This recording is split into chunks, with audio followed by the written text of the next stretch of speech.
السلام علیکم معزز سامعین و ناظرین، آج کی ویڈیو میں ہم آپ کو بتائیں گے کہ قربانی کرنے کا اصل مقصد کیا ہے۔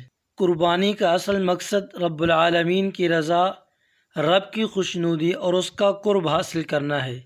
اس لیے جب بھی قربانی کرو تو بالکل بھی اس میں دکھاوا اور ریاکاری نہیں ہونی چاہیے، بلکہ خالص اللہ کی رضا اور ثواب کی نیت سے قربانی کرنی چاہیے۔ گویا قرآن کی زبان میں یوں کہنا چاہیے، ان صلاتی و نسکی و محیای و مماتی للہ رب العالمین، میری نماز اور میری قربانی اور میری زندگی اور میری موت سب اللہ ہی کے لیے ہے جو تمام جہانوں کا رب ہے۔ جب آپ کی قربانی خالص اللہ کی رضا کے لیے ہوگی اور خوش دلی کے ساتھ ہوگی تو پھر ایسی قربانی کی قبولیت کا عالم یہ ہوگا کہ جیسے ہی آپ کی قربانی کے جانور کا خون اس کی رگوں سے نکلے گا، زمین پر گرنے سے پہلے ہی آپ کی قربانی قبول ہو چکی ہوگی، اور ایسی قربانی کا فائدہ آپ کو دنیا میں بھی ملے گا اور آخرت میں بھی ملے گا۔ چنانچہ حدیث پاک میں آیا ہے، حضرت عائشہ صدیقہ رضی اللہ تعالی عنہ بیان کرتی ہیں کہ نبی کریم صلی اللہ علیہ وسلم نے ارشاد فرمایا کہ انسان بقرعید کے دن کوئی ایسی نیکی نہیں کرتا جو خون بہانے سے خدا کو زیادہ پیاری ہو۔ یہ قربانی قیامت میں اپنے سینگوں، بالوں اور کھروں کے ساتھ آئے گی، اور خون زمین پر گرنے سے پہلے اللہ کے ہاں قبول ہو جاتا ہے، لہٰذا خوش دلی سے قربانی کرو۔ اس حدیث سے یہ بھی معلوم ہوا کہ عید الاضحیٰ کے دن نیکیوں میں سب سے پیاری نیکی قربانی کرنا ہے۔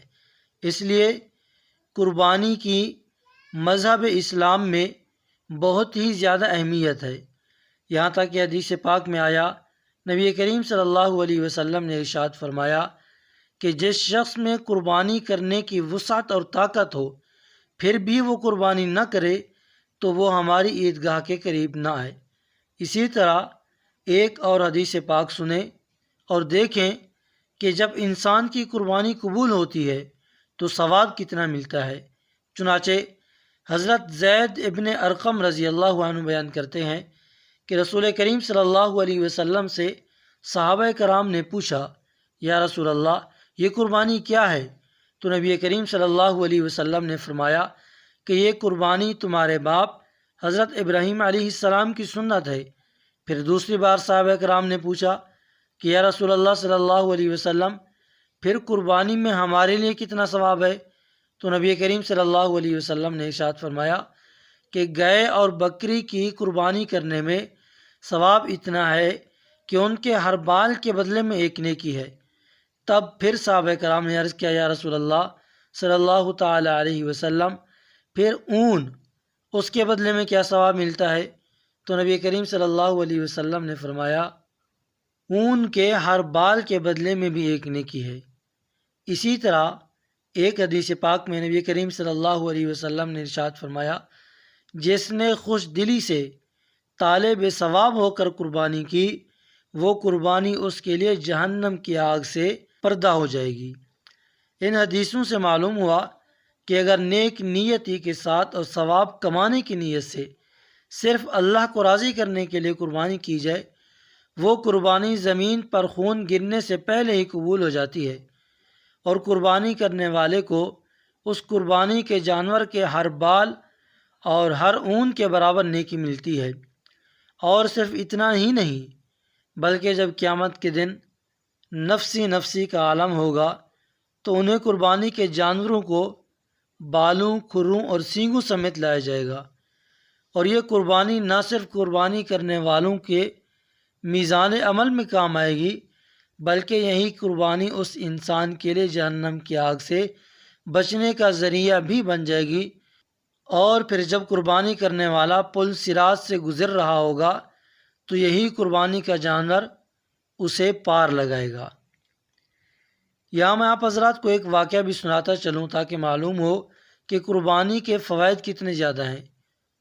چنانچہ حضرت سیدنا احمد بن اسحاق علیہ رحمہ فرماتے ہیں، میرا بھائی غریب ہونے کے باوجود رضا الہی کی نیت سے ہر سال بقرہ عید میں قربانی کیا کرتا تھا۔ اس کے انتقال کے بعد میں نے ایک خواب دیکھا کہ قیامت برپا ہو گئی ہے اور لوگ اپنی اپنی قبروں سے نکل آئے ہیں۔ یکایک میرا مرحوم بھائی ایک ابلک گھوڑے پر سوار نظر آیا، اس کے ساتھ اور بھی حیت کے بہت سارے گھوڑے تھے۔ میں نے پوچھا، اے میرے بھائی، اللہ تعالیٰ نے آپ کے ساتھ کیا معاملہ فرمایا؟ وہ کہنے لگا، اللہ تعالیٰ نے مجھے بخش دیا۔ میں نے پوچھا، کس عمل کے سبب تجھے بخش دیا گیا؟ انہوں نے کہا، ایک دن کسی غریب بڑھیا کو بنیت ثواب میں نے 1 درہم دیا تھا، وہی کام آ گیا اور میری بخشش ہو گئی۔ اے میرے بھائی، اللہ تعالیٰ نے آپ کے ساتھ کیا معاملہ فرمایا؟ وہ کہنے لگا، اللہ تعالیٰ نے مجھے بخش دیا۔ میں نے پوچھا، کس عمل کے سبب تجھے بخش دیا گیا؟ اس نے کہا، ایک دن کسی غریب بڑھیا کو بنیت ثواب میں نے 1 درہم دیا تھا، وہی کام آ گیا اور میری بخشش ہو گئی۔ میں نے پوچھا، یہ گھوڑے کیسے ہیں؟ تو میرے بھائی نے کہا کہ یہ سب میری بقرہ عید کی قربانیاں ہیں، اور جس پر میں سوار ہوں یہ میری سب سے پہلی قربانی ہے۔ میں نے پوچھا، اب کہاں کا ارادہ ہے؟ کہنے لگا، جنت کا۔ یہ کہہ کر میری نظر سے اوجھل ہو گئے۔ محترم سامعین، دیکھا آپ نے، پہلے لوگ غریب ہونے کے باوجود خوش دلی کے ساتھ قربانی کرتے تھے تو اللہ تعالیٰ ان کو جنت میں جانے کے لیے سوار عطا فرماتا ہے۔ لیکن آج کا حال یہ ہے کہ استطاعت اور طاقت ہونے کے باوجود لوگ قربانی نہیں کرتے۔ قربانی کرو، اللہ نے قربانی میں خوب برکتیں رکھی ہیں۔